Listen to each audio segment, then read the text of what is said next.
Hello, everyone.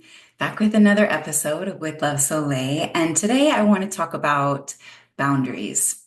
I feel like boundaries are such a master key to maintaining your energy and honoring your spirit and not losing yourself in a world that's constantly trying to siphon your energy and mesh with you and like pull you away from yourself. And, boundaries are not just how you navigate relationships or the world or, external.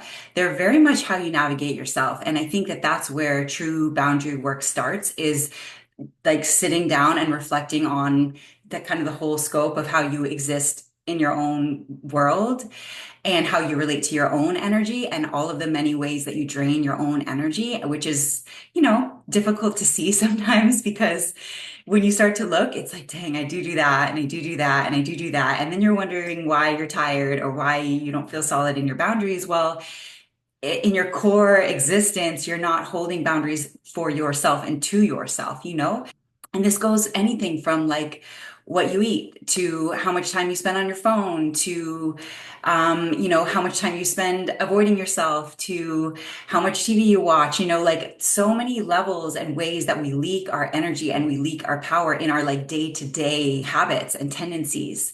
And so when you just take a moment to reflect on that, it's not hard to clean up. It just takes a like certain level of radical accountability that most people don't want to have because you have to, because then you have to realize that on some level, you're the one keeping yourself out of your full energetic power by X, Y, and Z that is not supporting you maintaining your own energy. And so a moment's glance at your own tendencies can really help you stabilize in first and foremost, just knowing how it can feel to be in your own fullest power and your own energy. So, cleaning up how much you eat, even like not only what you eat, but how much you eat to me is like a major, major piece of it, almost more so. Obviously, if you're eating junk all day, not helpful. But also, if you're full all the time, your body is the energy that it takes for the body to break down food can be used in so many other ways. And that's why, I mean, I personally think like the 3 meal a day thing is really kind of a scam because that's a lot of food. It's a lot of food. It's a lot of time and energy put towards what you're going to eat for each meal. And it's frankly like an energy leak. Like unless you're working out extremely heavily and your input output balances 3 meals a day, I don't think we really need 3 meals a day. I mean, many of you have heard me talk about the fact that I eat 1 meal a day for the most part. That does not mean that I only eat 1 meal a day and I don't eat anything else. It just means that I might have, fruit or something light in the morning and then I have my meal kind of midday, and that feels plenty for me. Now, every body is different, so I'm not going to tell you how to live your life. But what I will say is, even if you're doing the 3 meals a day and that's what you need to do, I really highly suggest portion sizing to smaller portions because you don't realize how much energy your body runs breaking down food until you break up that habit and you just feel so much better and so much lighter. That's why like, people encourage say even just 1 day fast. Like one of the main kind of spiritual beliefs around fasting is to fast on your born day. So if you're born on a Monday, you fast every Monday, maybe just, water, tea and juice or something. It can even be sort of a liquid fast. But what you find is that on Tuesday, you just feel like clearer, you're thinking clearer, you feel better in your energy, you feel lighter, you're literally happier. Like there are so many like immediate rewards to fasting, which to me is the body's way of being like, bro, you've been loading me down, just 1 day of not eating food reaps massive rewards. And when you start to think about that, you start to realize like, man, that probably means that my body maybe by showing me this like massive uptick in my energy and in my happiness levels the next day, that maybe you could be eating a little bit less. I think our relationship to food in particular is one of the like highest levels of self-discipline because it's the one thing that nobody else really knows how much you eat. It's kind of really only you to know really ultimately how much you eat and how often and what. And so it's kind of the one place where only you can hold yourself accountable, except of course your body will reveal it over time. But I really feel like, one habit like that, just, fine tuning shifts so much in your life. It's like taking your power back so much, even in that way, because we leak our power again in like making the wrong choice around what we should be eating or eating more than we need to be eating. And then we're just kind of leaking our power in that direction. So like little tiny nuanced self-sabotages that when you just fix them, you will be amazed at how much power you have back. And you don't, most people don't even realize like how good they can feel, how much power they have in the world, like how capable they are of moving their day with their own energy just by being intentional and by setting boundaries with themselves. So I really strongly suggest you start to look at this and start with yourself. Start with being really realistic and really accountable over where you're giving your energy and is it supporting you or is it not? Now, you don't have to be perfect. And the key is to not be overly hard on yourself, overly critical or like perfectionist with this because perfect is a fable anyways. And you're going to just leak your energy by like being overly critical or shaming yourself by not getting it right in every moment. But you can get it right in the next moment, even if you didn't get it right in the moment prior. There's a way, there's an accountability system that you can hold yourself to in how you hold your own energy and what you give your energy to that really shifts so much. And another piece of it is, even with like so much going on in the world, there's always something to be pissed about. There's always something that wants to grab your energy and make like, finagle your emotions, shift your emotional state, change your energy. Like that's what the Matrix does. That is literally like the core programming of the Matrix wants to siphon your energy and keep you in an emotional dysfunctional state and away from yourself. So, even just how much energy and attention you give to like all the constantly changing shenanigans that are happening on the world stage, like, sure, be aware if that feels good to you and that's what you want to do. Okay. But are you like, is your emotional state just constantly fluctuating based on what the TV is telling you or what the news or whatever you read about or whatever you think is happening in the world? Like, there's one thing to be empathetic and like be in tune with, the world at large. It's another thing to like let yourself just be like a sheet blowing in the wind of the chaos and turmoil that is intentionally generated by the matrix. So another boundary is like just to the matrix at whole, like I'm not going to give too much of my energy and my emotional state, especially does not change based on what's happening there. Because what helps for me is just to keep coming back to like, how can I best serve this situation, whatever it is, the craziness that's happening. And that's to really just be my best self and to stay in my own energy and to stay in my power. Because if I'm less powerful, I show up much less powerfully to being the solution to whatever shenanigans psyops they're like running against the people constantly. So that's another major way I would say to hold a boundary for yourself and how much time, energy, and emotionality you give to that. Because it can be easy to sit and just feel the weight of the world because there's a lot of pain, there's a lot of suffering. I do believe that's like a core teaching of the human experience is suffering, and what you also start to realize is like suffering is truly one of the best teachers. It's kind of about spiritual bypass in some capacities because some people are born into suffering and it's quite sad and we want to save everybody, but we can't. But energetically and vibrationally, we can continue to raise the average by raising our own vibrational stance and by emboldening ourselves energetically and holding our energetic power. And so that, more than just carrying the weight of the world on your shoulders, I feel like the more like powerful thing to do for you and everybody else is to stay in your vibrational power and to keep that as like a marker and a bar for everybody else. So holding boundaries to yourself. And then of course, relationships and people and circumstances and the world that wants to always come to you with their hands out, especially when you're in your energetic power, because it seems like you've got it. If you've got it, you must be able to pass it out. And, on some level, and that feels good to you and you feel like you can serve and support, and that's fine, by all means, like help, serve humanity. That's, it is also a major part of what we're here to do. But what we want to do is collapse the martyr syndrome of serving humanity to your own like self-sabotage, ultimately, to own your own self-sacrifice. Like, are you constantly sacrificing yourself to serve humanity? And is that really serving humanity? You got to really look at that. It's like a major question for those of us who serve and who have a tendency and a willingness to serve because the world needs it. And by no means will I ever tell you not to serve. I think you have to fine tune what you think of as serving, because self-sacrifice and serving seem to be enmeshed right now, and it doesn't always have to be that way. but keep showing up. I think there's a difference between showing up and holding space, but not like passing out your energy all the time. So you get home and you're completely drained. You have no energy left. You hate this world and you're depressed. And, is that really serving?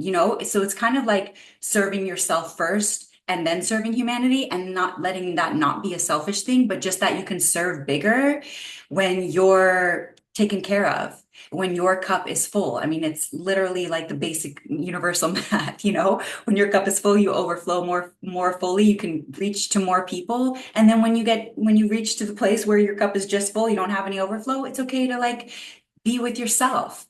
But boundaries with people, of course, are such a massive, you know, way of maintaining your own power and your own energy. And it takes a lot of time and work, because the world does not teach you about how to have healthy boundaries. It really doesn't. In fact, people would argue that I'm saying like serve yourself first and then the world, because it's like you have to serve the world, you have to serve your people. And you do, you shall, and you will, and you do even more so when you've serviced yourself. If a car is like has three wheels instead of four, it's not going to get as far as a car with four wheels.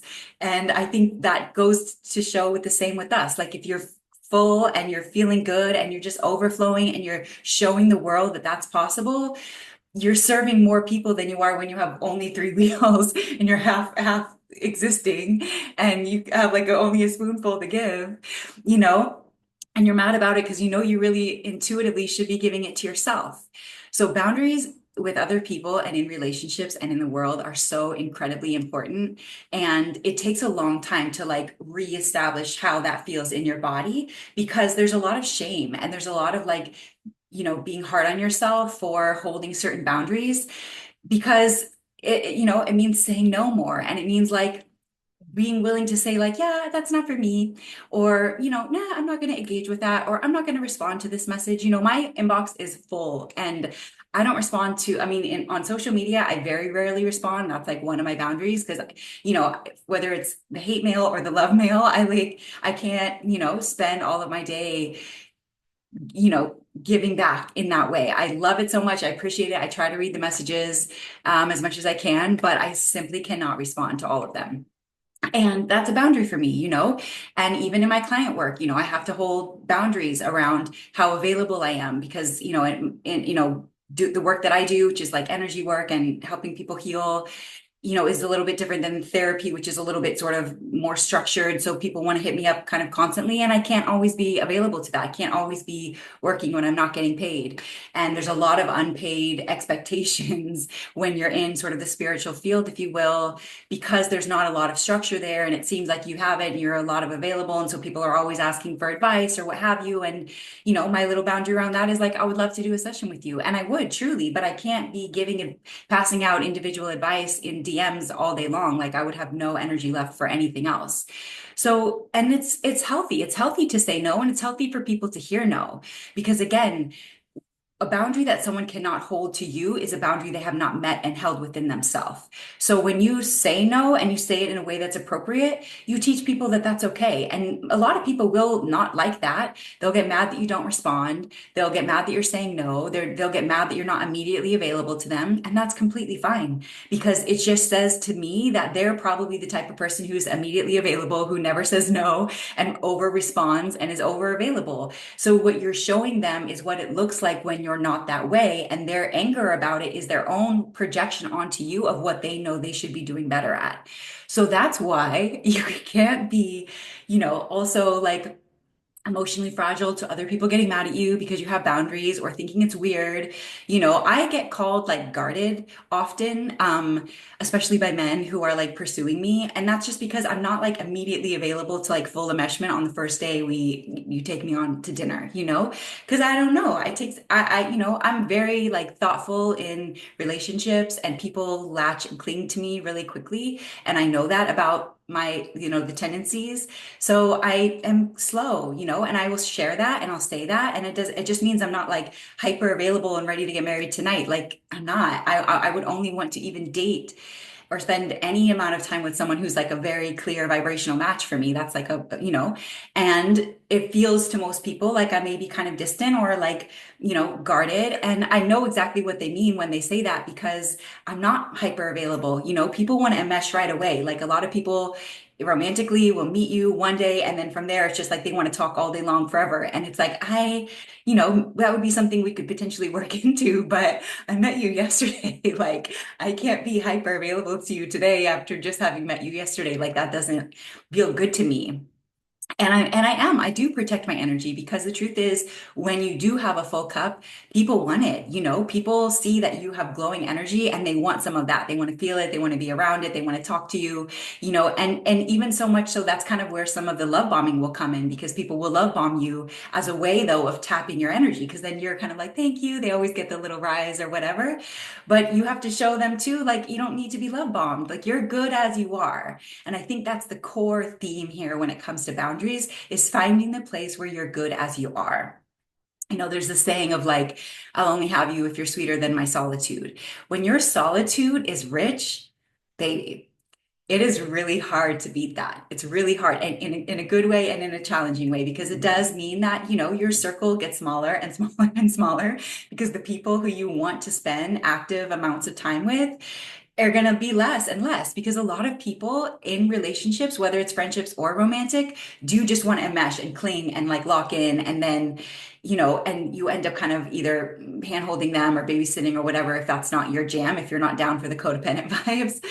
So you have to be able to just not do that. And the work there is when you're with people, because sometimes you don't even realize that you're kind of like filling out the spaces where the person you're with is lacking energetically, until you pull all of your energy back and let them just be in their own energy. It's easy for those of us who have big, nice, energetic fields to just kind of, fill in the gap here and fill in the gap there. And we're going to probably do that anyways, just naturally, but you don't have to do it actively, and you don't have to do it to your own sacrifice. And it's okay. Sometimes you may not just be in your full output, and you can just be to yourself. So if you are resonating with what I'm talking about here, I really highly suggest practicing this when you're with people, especially with just one person, because there's like that kind of natural tendency to enmesh when you're with one person. Pull your energy back and just be in your own energy. Like, not like you have to always like ping with them or talk to them or share, and some of that can always feel good. Of course, there's nothing wrong with that. But if you feel like that you have an obligation to do that, that's where it gets problematic, because that says that you then don't even have permission to be in your own energy when you want to be in your own energy. And it's not easy. I was literally just practicing this the other day with a friend who I realize I am relatively enmeshed with. And I was like, God, it's so uncomfortable to pull my energy back right now. Like, trust me, I'm working on it too. And on some level, I think the codependent or empath kind of themes around it are like, it feels like you're abandoning them. And it literally can feel that way, especially the long-standing bonds who you do that with, like say a family member who you only know in energetic relationship with them to babysit them and manage their experience. That to pull your energy away, they literally, you may even find that they're like, is everything okay? It's like however they'll respond, because they're so used to you just like filling out their voids. And in fact, everything's great. It's even better because now you get to just be in your own energy. But it will feel to you like you're being distant, you're being unavailable, whatever other little themes that you tell yourself as you're like leaving their energetic field to come back to yours while you're with them. And they may or may not pick up on it. And either way is fine. You can just find a way to respond of like, yeah, I'm just in my own energy right now. Like, and that's fine. Again, the more you do this, the more you show other people how it's done. Because the truth is, I really do think that boundaries is like one of the number one most difficult areas of maintaining your own power for most people. Again, because it's just not taught. It's just not taught. And we are sort of still in the like spiritually underdeveloped theme of feeling like we should be energetically available to all the time. And if you're not, that something's either wrong or you're distant or you're kind of cold, and the shift is because if you look at it energetically and kind of theme wise, if you're like to be fully out and output mode and give is kind of to be more in your masculine, and then to just be in your own energy and to kind of in your magnetism, if you will, because you're creating the void then between you and existence, so things can actually come back to you. It's sort of energetically speaking, to be more in your feminine. Now, we're all shifting between the two constantly. So it's not like men should be always out and women should be always in, by no means. In fact, I believe the true divine union, as you've probably heard me say before, is to exist equally in both in a very healthy way. And so you know when it's time to just be in your own energy and in your magnetism, and when it's time to be out in your fullness and in kind of the output mode. And that we all need both. So it's not a man or a woman thing here, just to give that clarification. But it is important that we do find the time to be in our own energy. And if you're around people a lot, and you feel like you have to be on a lot, that's like what I'm talking about. It's the difference between being on and like being in that like ready to go, and being like into yourself and just in sort of receptivity and almost like surrender, but just in that kind of like softened to yourself place. And that's a boundary, but the boundary is to keep yourself there, and to not feel like you have to, if somebody comes into that or somebody texts you while you're there, that you have to, jump to respond. Like stay with yourself, stay with yourself. And that's, again, the theme of boundary work is to stay with yourself and to be so present that you can ask yourself, if I do this thing here, whether it's answer this phone call or whatever it is, hang out with this person, am I going to be able to stay with myself? And it's real time work. We can talk about it all day here, but then you have to go out into the world and you have to actually do it. And that's where it gets difficult, obviously, naturally, is you integrating these practices, even when it's uncomfortable. And even when you get it wrong the first time or the second time or the third time, the fourth time, maybe you at least can pull it back, even if you come back. But boundaries are a major master key to maintaining your energy and becoming a higher vibrational person and reaching towards your higher self. I really would venture to say you can't do any of those things without healthy boundaries. Now, I say healthy because it can be, there is such a thing as being guarded. And that's more of just like, you don't let anybody in, you don't trust anybody, right? It's coming from a lower vibrational space. I think that's the difference between having healthy boundaries and being not always hyper available and being guarded, because guarded comes from like, you feel like you need to protect yourself. The alternate comes from keeping your energy and wanting your energy to stay good, and that some people will get to join in on the fun, but most won't, because the fact of the matter is a lot of these chaos monsters out here just want to wreck your peace, not intentionally, but that's just because they're seeking peace. And when you're in your own energy and you've done all this kind of work, you feel like peace, you feel like home, you feel familiar. That's why so many people are drawn to you, because you give them the sense of home that they're seeking within themselves. And that's why you've got to put walls around your home. You can't just have open borders. You have to have walls around your home, and only let, the few people in, or somebody who has an exchange. If everybody's showing up at your door with their hands out with breadcrumbs and you have a whole house built with walls and, a rooftop deck, like, no, I don't want your breadcrumbs, like, go. So you have to be able to say no, and you have to be present enough to say, because the other thing is, even when you're high vibrational and you're moving even from that space, it can be easy to like, oh, it would be so fun to X, Y, and Z. And then the next day you're like, why did I commit to that? You don't actually want to do that in your heart of hearts, but because you were in a happy space when the question was posed, you said yes.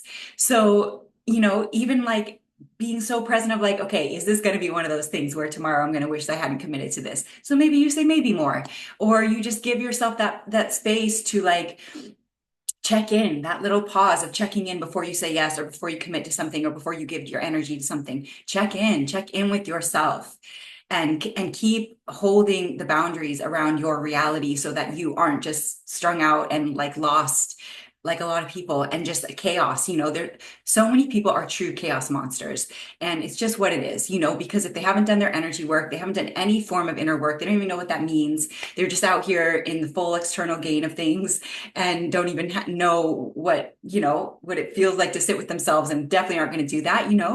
That's who you're most of the world is. That's who we're working with here in terms of vast majority of people. They're in some way just chaotic because they haven't sat with themselves. And so then you show up in relationship to them and they don't even know how peaceful you are because they don't even have context for that because they're so busy being chaotic and they just want to sort of siphon you into their world because you feel good and you give them a tether to something different and something better than what they have instead of being like, oh, teach me your ways so I can find that for myself. Most people aren't going to say that. They just want to siphon you in, tuck you into their world so you can be a resource for them to calm. And you can't be that for everybody, especially, but for most people, even. And you don't want to. The more you get into your own peace and your own energy, you can feel that, even if at first it feels good, a lot of like dating starts like that. It's like this high of like butterflies and feeling good and you like each other and it's sexy and all the things, those pieces are present. But there's this like, I want you, and because they don't, you have something that they don't, or that they have not yet found within themselves. And it gets dangerous for you because then suddenly you're filling a gap for somebody instead of there being two whole people here that, journey together.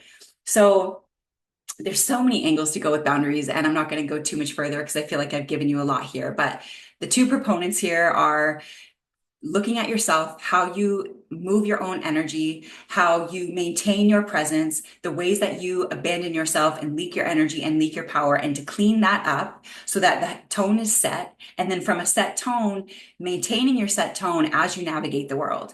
Because it is true that you can live in this world, even in a crazy matrix reality with chaos monsters, and still be in your own peaceful energy and still set tone and time for you to reset and recollect and re-energize. And for me, that means I do have a lot of space. I have a lot of space in my days. I have a lot of space for me to be by myself, literally sitting in silence. Like I do spend a lot of time doing that. I'll block off evenings for me, just to be with me. And somebody asked me to hang out that day. I can't, I'm busy sitting on my couch, And a lot of people are not going to get that. And that's fine. I don't explain ever, frankly. I just say I'm busy because for obvious reasons. So creating the time and space in your life for you to keep your energy right is going to really change so much. I really feel like the people on the quest for happiness and they're traveling to the, the peak of Machu Picchu or all these things. And you're like, bro, like you literally just had to sit with yourself, but you got it. Like you do you, boo. And when you find the power of your own solitude, wherever you are, that home is where you are, that peace is always available to you as you've cultivated it in your spirit, life just gets exponentially better most days. Like, you'll still have your days, you'll still have times, life will still happen to you, like what have you. But even how you navigate all of that gets so much better. And there's so much more to life than like everything we were marching out here in our hiking boots, like trying to find the thing. And turns out the thing was inside the whole time. So work on your own tendencies and habits. Stop leaking your energy, stop leaking your power, stop overdoing the things that you don't need to be doing. And you can do your little vices or whatever, if whatever in moderation, right? In moderation. I think that's the key. A lot of people have vices that they do every single day or all day long. And it's like, but if you have a glass of wine on the weekends, like have a glass of wine on the weekends, if that's what you want to do and that feels good to you and it, helps with social cohesiveness or whatever reason you do that, do you? But if you're having a glass of wine every single day or, you might want to look at that, might want to look at it. So start with looking at your own habits. Maintain the self that you cultivate by your habits. And then when you're in the world, just keep asking yourself, does this really feel good to me? Or am I saying this to people, please? Do I really want to do this? Or do I feel like I have to do this? And there will be some things you feel like you have to do, and you probably should do those things for X, Y, and Z reasons. But there's discernment and there's a lot of nuance. And constantly passing out your energy is not helpful for anybody. And it's definitely not helpful for you. So there's a way to skillfully navigate the matrix reality with chaos monsters and not be drained all the time or depressed or overwhelmed or overburdened all the time. There's definitely a way to do it. And it might look like you're by yourself often. I think that's healthy. I'm by myself all the time. And it works for me. I'm not saying you have to do that, but I do think that solitude for me is a number one way that I keep my energy right. I need my time by myself, nobody around. And that for me is like the number one way I can resettle and recharge and clear and do my energy work and meditate and do whatever I want, just be in my own energy. And to keep coming back to myself. So hopefully that gives you some insight around boundaries. Let me know if you have any questions, if you want me to dive deeper into anything. Of course, boundary could be a whole freaking YouTube channel in its own because there's so many levels to boundaries, but I thought this would be a good way to kind of give it tangibly in a way that you could start working it right now. So from right now forward, work with yourself, look at the things, keep asking yourself, if I eat this thing, or if I have this amount of food, or if I drink this thing, or if I am I gonna feel good about it tomorrow, or am I going to feel less good about it tomorrow? That's a good way to measure it, because ideally you're always feeding your future self, which is such a good way to keep your energy brighter and brighter and bigger, and not borrowing from your future self where you're literally just dissolving as you go. Don't do that.